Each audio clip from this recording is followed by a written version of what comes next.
Bonjour tout le monde, je me réjouis d'être de nouveau parmi vous. On va attaquer directement.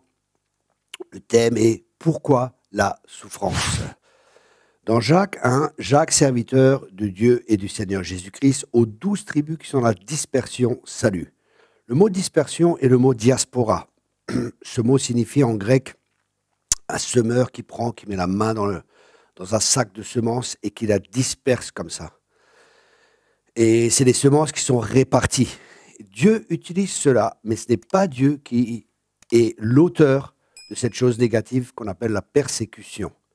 Il parle ici à des chrétiens qui sont persécutés, qui sont dans la diaspora, qui sont dans la dispersion, et ils se posent des questions, mais est-ce que Dieu fait cela? Qu'est-ce qui se passe? Et alors Jacques, il dit, mes frères, regardez comme un sujet de joie complète les diverses épreuves auxquelles vous êtes exposés, sachant que l'épreuve de votre foi produit la patience.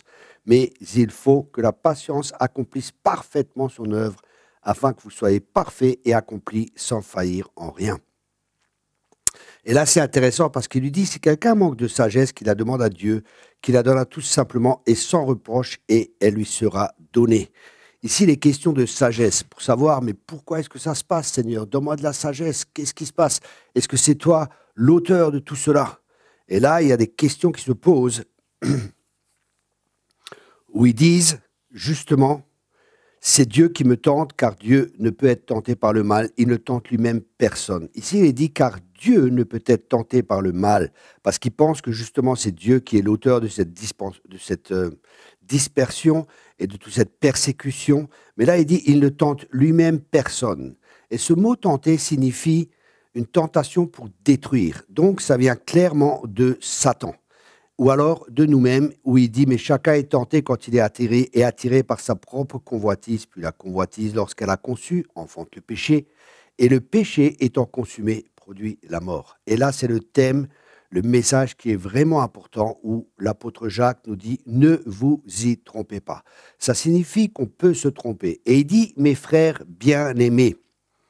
Ça aussi, c'est intéressant parce que ce thème, frère, il était souvent utilisé par Alexandre le Grand pendant le temps de guerre. Quand il y avait un héros qui voulait honorer, il descendait de son estrade et il mettait son bras autour de lui. Il disait, voilà, ça c'est un de mes frères, je suis fier de lui, c'est un de mes héros. Et c'est la position que prend Jacques. Il dit, voilà, je suis avec toi, je suis dans la tranchée avec toi, tu es un héros et je veux vraiment t'encourager. Et après il dit, ne vous y trompez pas. Ça signifie qu'on peut se tromper, mais se tromper sur quoi? Et là il dit, toute grâce excellente et tout don parfait descendent d'en haut du Père des Lumières, chez lequel il n'y a ni changement, ni ombre de variation.